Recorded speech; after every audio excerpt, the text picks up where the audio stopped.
Reviewing. Reviewing never changes. Since the dawn of time, when our ancestors learned to bitch at the worst food possible, people have used sarcasm to become respected. But then came a critic so awesome, insightful, and hilarious that no one could live up to his expectations. But his time is gone now. He's moved on to bigger and better things. And the internet grows quiet.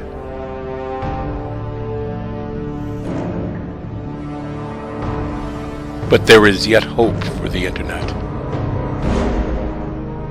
One reviewer, so unbearably lame, has somehow developed a small following, and has somehow become somewhat popular.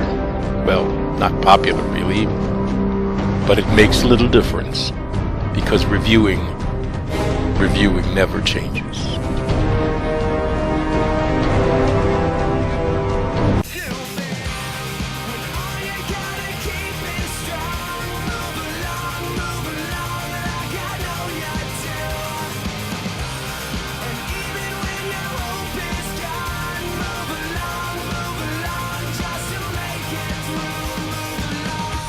Alright, let's get one thing perfectly clear. This game kicks ass! It definitely deserves its Game of the Year title, along with most every accolade it's ever gotten on its tour of duty.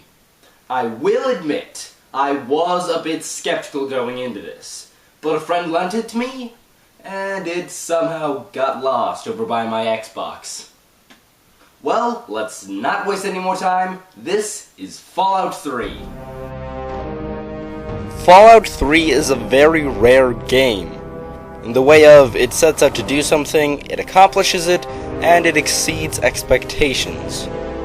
It promises a mostly action-packed experience with trace elements of survival horror, and it gives us a somewhat short main storyline that is wonderfully written, created, and executed, and it weaves a good amount of comic relief and clever lightheartedness to top it off. As far as gameplay goes, it's more of an RPG, besides the fact that you'll be using guns instead of magic potions and swords. And it's very easy to play. Just like in New Vegas though, there are a few enemies that you for some reason can't kill, although the weapons you craft can, dare I say it, eliminate the problem entirely, depending on which one you craft. The story is absolutely amazing and very easy to understand. You go through a tutorial level in Vault 101, your dad escapes, and you're thrown out and left to your own devices. Unlike in New Vegas, the story is mostly focused around gathering answers and finding your father, rather than seeking revenge. It's at this time that I would like to point out the all-star voice cast. Ron Perlman, Malcolm McDowell, and even Liam Neeson lent voices to the game. It's extremely surprising that they got all of these wonderful actors and voice actors involved in the game, and it actually makes it stronger. Especially since New Vegas had several voice actors that honestly should have stayed away. That's exactly right. You're very knowledgeable for a Sav, an outsider. Yeah, nice read, kid.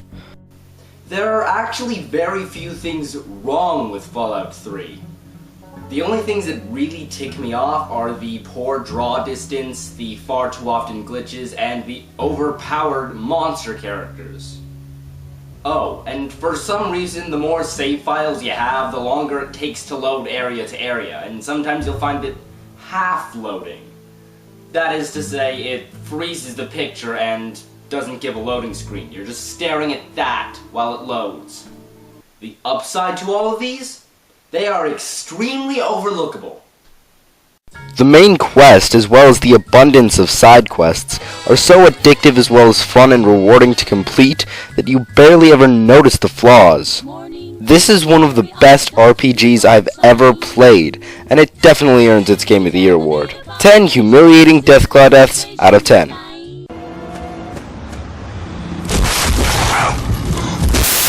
That civilization is a thing for me to see. And it secures its place as the second game in history to ever officially win the 3 Cents Award. I recommend a full buy. You have to get your hands on this game. It's like a video game essential. Well, there's only one way to end this.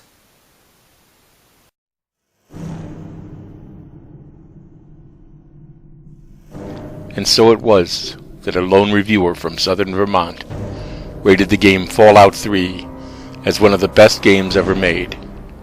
He's the VidGame reviewer, and that was his 3 cents. But it made little difference because reviewing never changes.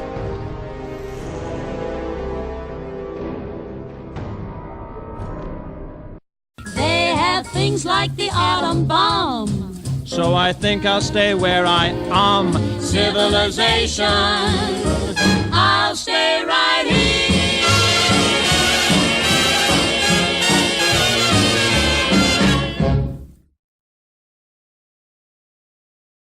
I'm so conflicted.